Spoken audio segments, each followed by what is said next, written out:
The first note wasn't meant for me. At least, that's what I told myself. I was sitting in the small waiting room outside Dr. Adler's office, knees angled inward, phone face down in my lap, trying to slow my breathing before my session. Same beige walls, same fern in the corner that never looked real, same stack of outdated magazines no one touched. Therapy had become routine in the most uncomfortable way. Necessary, but never easy. That's when I noticed the paper on the side table. It was folded once, cleanly. Not like trash, not like a receipt someone forgot. Something about it felt deliberate. I shouldn't have picked it up. I know that. But curiosity has always been my weakest coping mechanism. The note was short, written in neat, slightly slanted handwriting. Do you ever feel like you're rehearsing your life instead of living it? No name, no date, just that. I stared at it longer than I should have. It landed too close to something I'd said out loud in my last session. Too close to the quiet panic that followed me everywhere lately. Like background noise I couldn't mute. I glanced around the room, empty, of course. I folded the note back the way I'd found it and left it on the table. But the sentence stayed with me through the entire session, echoing in my head even as I talked about work stress, about my last relationship ending mutually, and the way people say when it actually just faded out. When I came back the following week, the note was gone. In its place was another one. Different handwriting this time. Messier, heavier pressure on the page. I thought I was the only one who felt that way. My chest tightened. I read it twice, then a third time. Someone had read the first note and responded. I sat down slowly, pulse ticking up, suddenly aware of how quiet the waiting room felt. I checked the hallway. Still empty. Dr. Adler was running late, which almost never happened. I pulled a pen from my bag before I could overthink it. What do you think we're rehearsing for? I wrote back. My hand shook a little as I folded the paper and placed it exactly where the others had been. That night, I couldn't stop thinking about it. About the fact that someone else, some stranger with overlapping therapy hours, had said something honest without knowing who would read it. There was something terrifying and freeing about that kind of anonymity. The notes became a rhythm after that. Never during my session, always waiting for me when I arrived, or appearing after I left. Sometimes questions, sometimes fragments of thoughts. I'm scared that if I stop performing, there won't be anything underneath. I hate how much I want to be understood. I responded when I could, carefully at first, then more openly. Shines, maybe there doesn't have to be anything underneath. Maybe this is it. I didn't know who he was. I didn't even know if it Shines was a he. But I found myself looking forward to those scraps of paper more than I cared to admit. They felt safer than talking out loud, less exposed. One afternoon, as I waited for my appointment, I noticed something new. The therapist's door was closed, but through the frosted glass I could see the silhouette of someone inside. Broad shoulders, still posture. For a strange second, I wondered if it was him. The thought unsettled me more than it should have. When my session ended, there was one final note waiting. I wonder if we'd recognize each other without these. I folded it slowly, slipped it into my pocket instead of leaving it behind, and sat there for a moment longer than necessary, breathing in the quiet. Something had shifted. I didn't know what yet, but I felt it forming, like a truth pressing gently against the surface, asking to be seen. The notes started getting braver, not louder, not more dramatic, just closer. They stopped circling ideas and started naming feelings. I think I'm lonelier in rooms where I'm supposed to open up. That one hit me in the chest so hard, I actually laughed under my breath. Not because it was funny, because it was accurate in a way that felt invasive. I wrote back without thinking. Tiny me too. It's like performing vulnerability instead of actually being vulnerable. Times brurs. The replies never came immediately. Sometimes days passed. That made it worse and better at the same time. Worse because I checked the table like an idiot every time I came in. Better because it meant this wasn't impulsive. Whoever he was, he thought before responding. One week, the note was different. He'd torn the paper from a notebook instead of using the clean sheets we usually did. I almost said your words out loud today. Stopped myself at the last second. I could picture it too clearly. Someone mid-sentence, tongue pressing against the truth, then pulling back. I wondered what his voice sounded like. if he talked fast when nervous, if he filled silences or respected them. Why didn't you? I wrote. The answer came the next week. Because if I say it out loud, it becomes real. And then I can't hide from it. I folded that one carefully, slower than usual. There was a tenderness to it. Fear, but also honesty. It made me realize how much we'd both been using the notes as a kind of shelter. A place to say the things we weren't ready to own yet. The waiting room itself started to feel different, smaller, charged. I noticed details I never had before. The faint coffee smell on Wednesdays, the way the clock ticked louder when my nerves were up, the sound of footsteps outside the door that weren't meant for me. And then, one afternoon, I saw him. Not clearly. Not enough to asterisk no. He was leaving as I arrived, holding the door for me with a polite nod. Tall. Calm. He smelled faintly like soap and something woody. Our eyes met for half a second. Just long enough for my brain to register warmth before he looked away. Thanks, I said automatically. No problem, he replied. His voice was steady, lower than I expected. It lingered with me all through my session, even as I tried to focus on what I was saying. I kept wondering if I'd just brushed past the person who knew me better on paper than anyone else in my life. That week's note was waiting when I got out. I think we were in the same room today. My stomach flipped. I sat back down even though my appointment was over. I thought so too, Timsai wrote. Did that freak you out? The response came faster than usual, like he'd been waiting. Next, madame. Spray show, spreich, spot, spreich, where I leaned back in the chair, exhaled slowly. There was a line forming now, thin but undeniable. We were getting closer to something neither of us had named. Do you ever wonder if this works because we don't have faces? I asked. The answer took 2 weeks. Numb times. But I think it works because we're choosing to be honest here, even if it's only here. That stayed with me. Because he was right. We were choosing this, choosing the notes, choosing each other in a quiet, careful way. The last note of the month was the shortest yet. Cons. What happens if we stop pretending this is accidental? I held it in my hands for a long time, feeling the weight of it settle. There was no urgency in the question, no pressure, just possibility. I didn't answer right away. I folded the paper, slipped it into my pocket, and walked out into the late afternoon light, feeling something unfamiliar and steady taking shape, like I was standing at the edge of a truth, not rushing it, just finally allowing myself to see it. The next time I came in, the table was empty. No note, no folded paper, nothing. I told myself it meant nothing. Schedules shift. People cancel. Therapy weeks blur together. Still, I sat down slower than usual, eyes drifting back to that bare tabletop like something was supposed to materialize if I stared long enough. My session felt off. Disjointed. I talked about work, about sleep, about how I'd started waking up with this low-level anticipation that didn't seem tied to anything specific. Dr. Adler nodded, asked gentle questions. I almost told her about the notes. Almost. But the idea of saying it out loud felt like breaking a seal I wasn't ready to touch. When I came out, there it was. Not on the table. On my chair. Folded ones. Careful. My chest loosened in a way that surprised me. I didn't leave one last week because I needed to know if I'd still want to write without the momentum. I sat back down, heart steady but alert.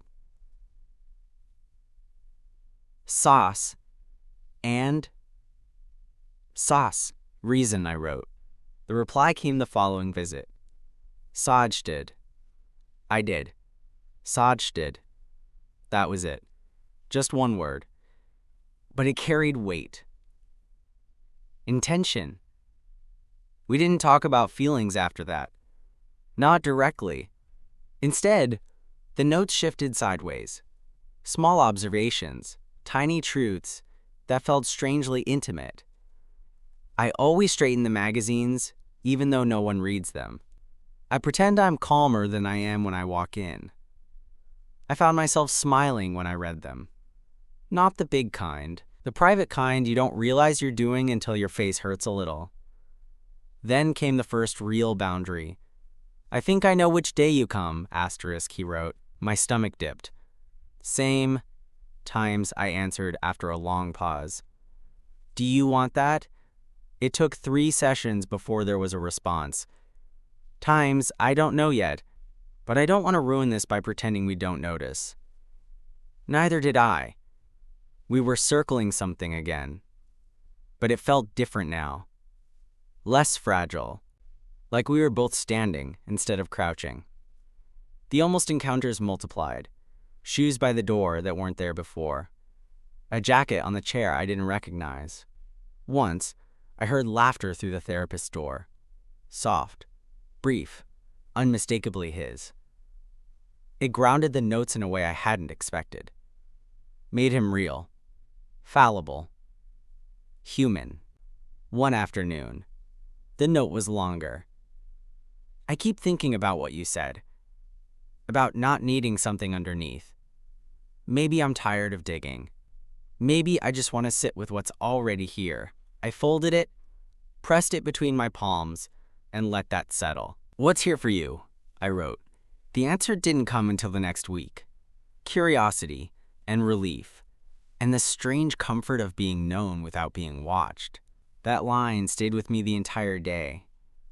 It explained something I hadn't had language for. Why this felt safe. Why it didn't feel like hiding. The last note before everything shifted came on a rainy Thursday. Sumks, if we met without the notes, I think I'd still recognize you.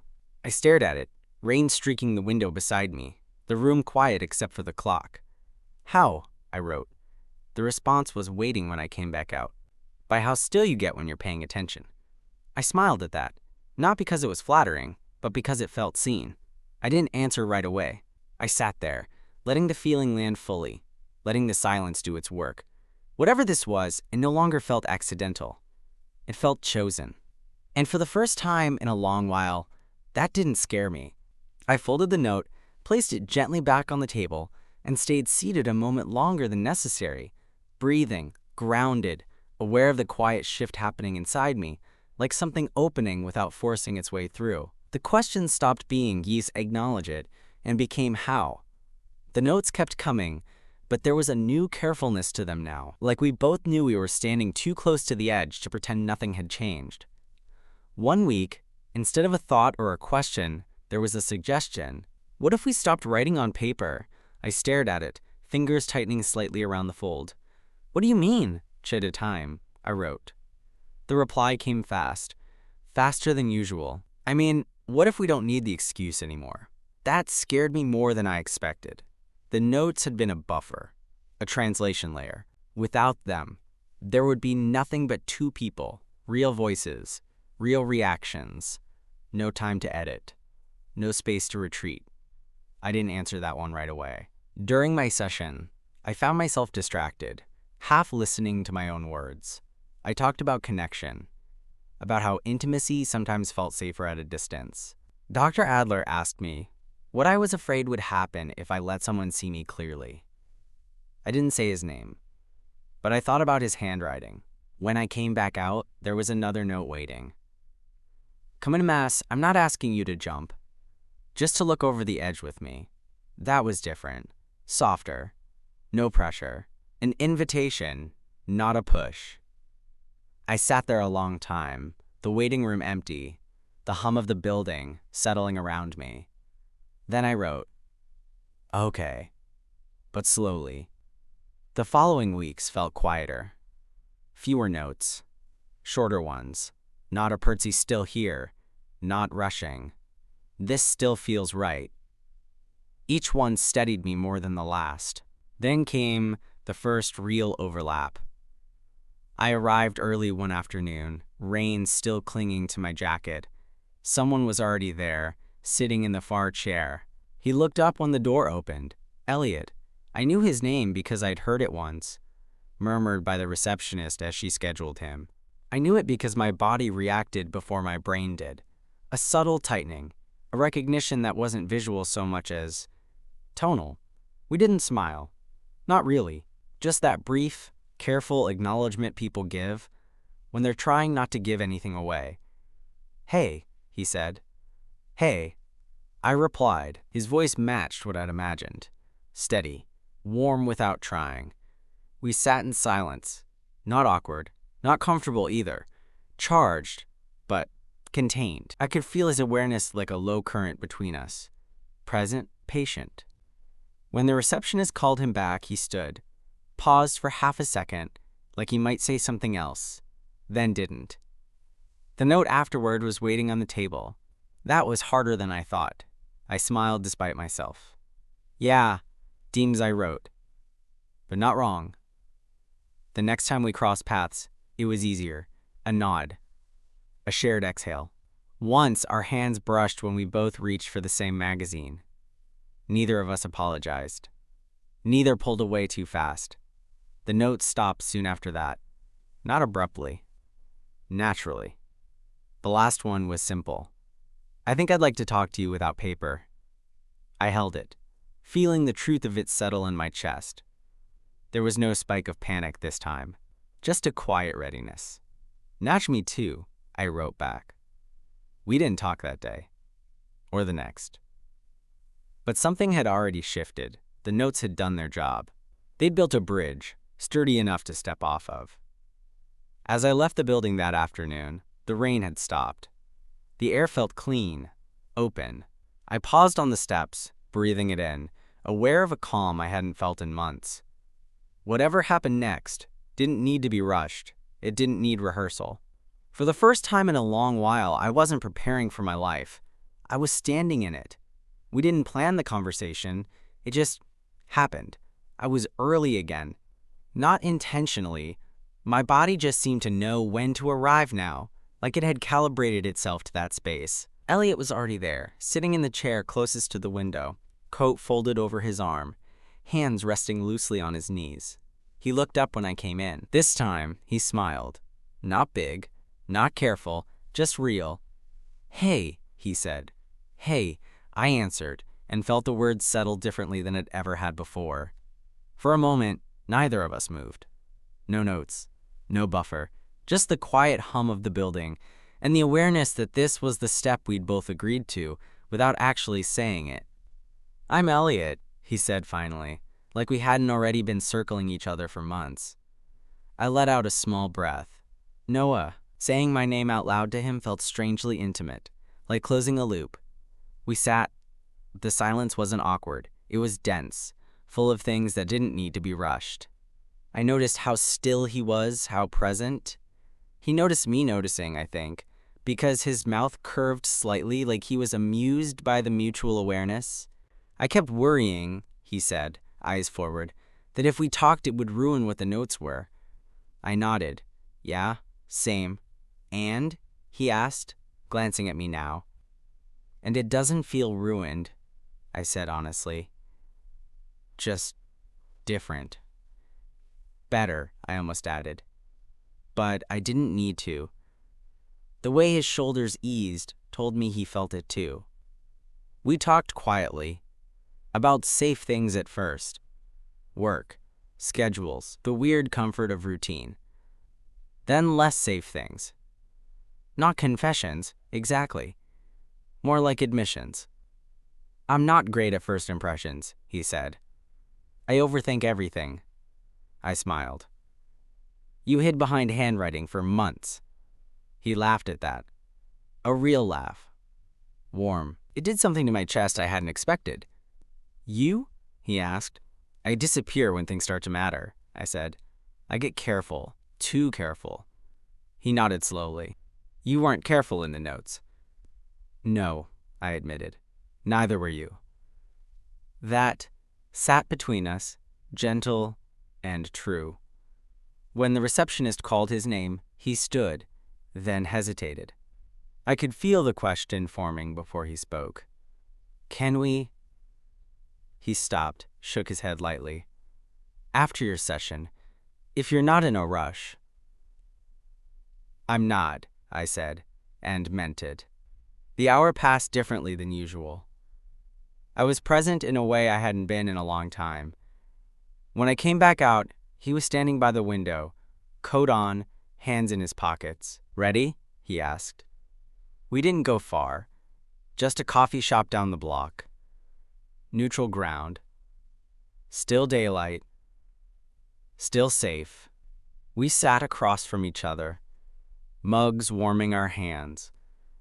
the conversation flowing with an ease that surprised us both. No performance, no rehearsing, just listening. At one point, he looked at me and said, quietly, "I think the notes worked because they taught us how to pay attention." I considered that, then nodded. Yeah, and how not to rush. When we stood to leave, there was no dramatic pause, no decision point that needed to be named, just a shared understanding that this wasn't ending here. Outside, the air was cool. The city moved around us, indifferent and alive. Elliot stopped, turned to me. "I'm glad it was you," he said.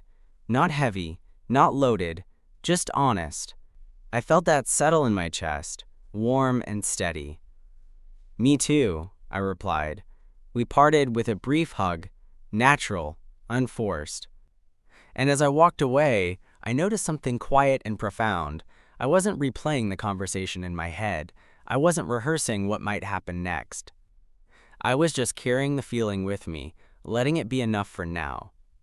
The space between us changed after that.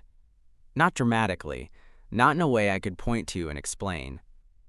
Just quietly, like something that had been background tension finally resolved into a steady note. We didn't text right away. That surprised me. I think it surprised him too, but neither of us rushed to fill the silence, and that felt intentional, respectful, like we were both testing what it meant to let something breathe. The next time I saw him was, predictably, in the waiting room. This time, we arrived almost at the same moment. The door opened, closed. Familiar beige walls. Same fern, same quiet. Different energy. Elliot glanced at me, then did something small but significant. He shifted his chair closer. Not next to me, just closer than before. "How was your week?" he asked. It was a simple question. Ordinary. And yet it felt more intimate than half the things I'd said in therapy. "Okay," I said after a beat. "Better than usual?" He nodded. "Yeah, same." We talked softly. About nothing important. About a show he'd started. About the coffee shop again. How he'd gone back once and thought of me without meaning to. He said that last part casually, like it wasn't a confession, just a fact. When his name was called, he stood and hesitated again. Less uncertainty this time. More awareness. "I'll see you after," he said. Not a question. I watched him walk back, noticing things I hadn't let myself notice before. The calm way he moved, the steadiness of him. When my own session ended, he was there, exactly where he'd said he'd be. We took a longer walk this time. No destination. Just side by side, letting the city fill in the gaps between sentences. "I keep thinking about the notes," I admitted at one point. Not in a nostalgic way, more like they taught me something. "Yeah," he said. "How to say what I mean without hiding behind irony," I said. "How to sit with uncertainty instead of trying to solve it." He smiled at that. "They taught me how to listen without waiting to respond." We stopped at a crosswalk, the light red, traffic rushing past. For a second, our shoulders brushed. This time, neither of us moved away. "Can I ask you something?" he said. "Yeah. Do you feel like this?" He gestured vaguely between us. "Has to become something specific right now?" I considered it. The old version of me would have rushed to define it, to lock it down so it couldn't disappear. "No," I said honestly.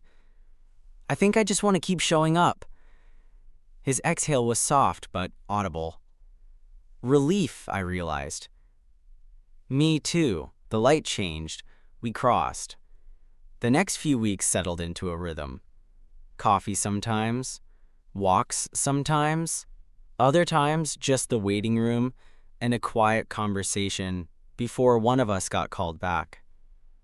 We didn't talk about past relationships much. We didn't need to. What mattered was the present, how easy it felt to be unguarded. One afternoon, as we stood outside saying goodbye, He reached out and took my hand.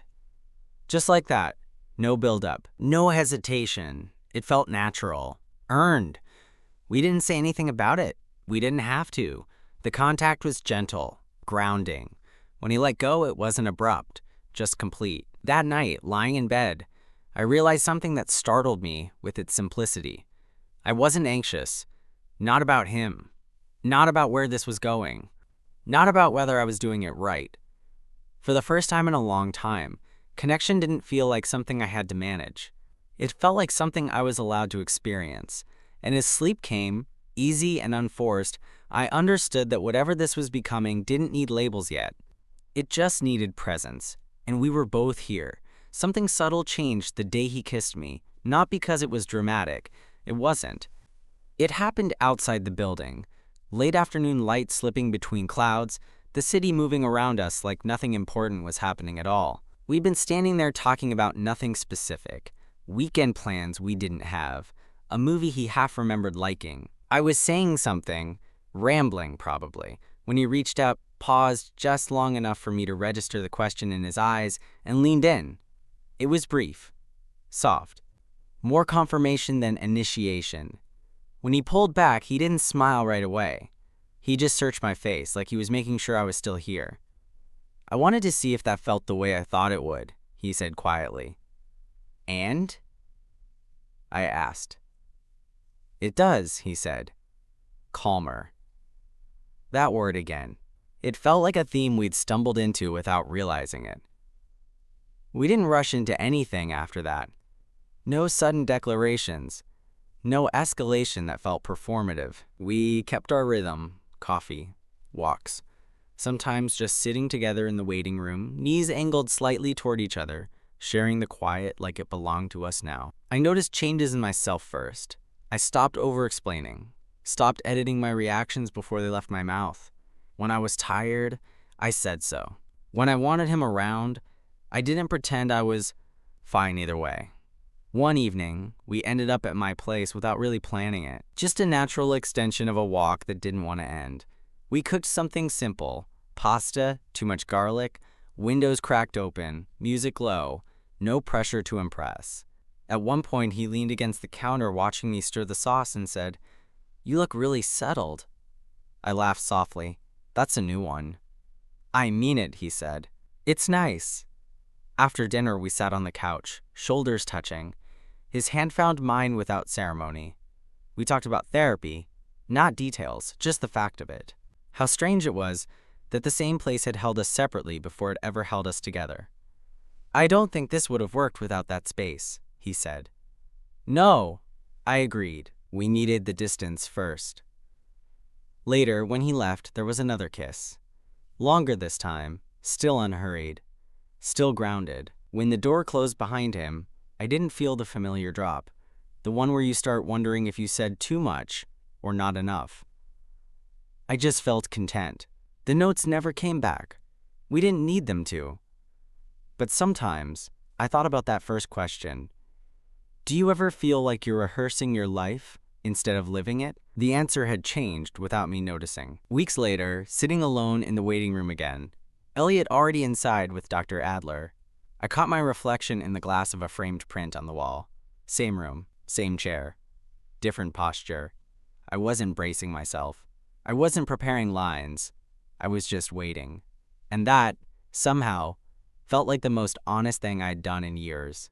Whatever came next, whatever shape this took, I knew one thing for certain. I wasn't rehearsing anymore. I was already here. The last thing I expected was how ordinary it all became. In the best possible way. Not dull, not flat, just real. Elliot and I didn't mark milestones. There was no conversation where we decided what we were, no night where everything suddenly locked into place. What we did instead was keep choosing the same small things. Showing up, sitting next to each other, saying what we meant when it mattered, and letting silence do the rest of the work. One evening, months after the notes had stopped, we found ourselves back at the coffee shop where we'd first sat across from each other without paper between us. Same chipped mugs, same uneven table leg. Different season outside the window. He watched me for a second longer than usual, then said, Do you ever think about how weird it is that we might have never talked?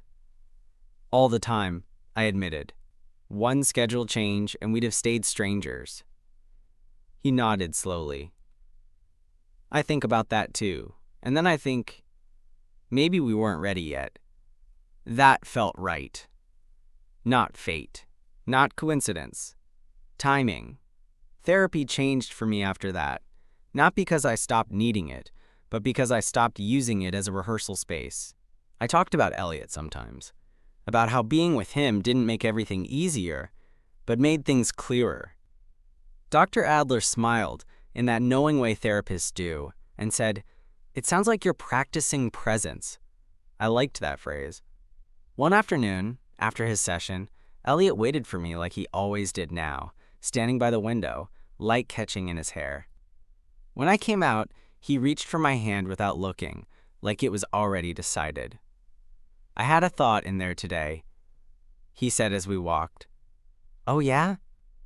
I realized I don't feel like I'm bracing anymore. Not for disappointment, not for loss, just open. I squeezed his hand gently. "That's big." "It is," he agreed. "And a little scary.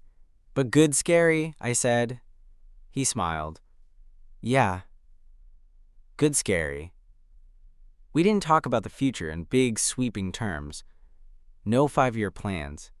No promises we couldn't keep, but there were quiet assumptions that felt solid.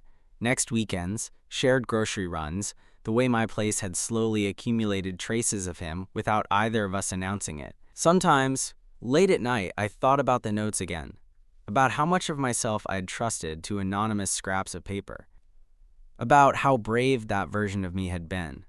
Without realizing it, I was grateful to him, to both of us. On a day that looked like any other, we sat together in the waiting room again. Elliot already done, me waiting to go in. Our knees touched. His shoulder leaned into mine. Comfortable. Familiar. "You nervous?" he asked quietly. "Not really," I said, and meant it. When my name was called, I stood, paused, then leaned down and kissed his temple. Easy, unremarkable, hours. "See you after," I said. As I walked toward the door, I caught my reflection in the glass one last time. Same space where it all started. Same chair. Same light. But I didn't see someone preparing anymore. I saw someone midlife. Mid-connection. Fully present. And as the door closed softly behind me, I knew, with a certainty that didn't need rehearsal, that whatever came next, I'd meet it the same way we'd found each other. Honestly. Quietly. And completely here.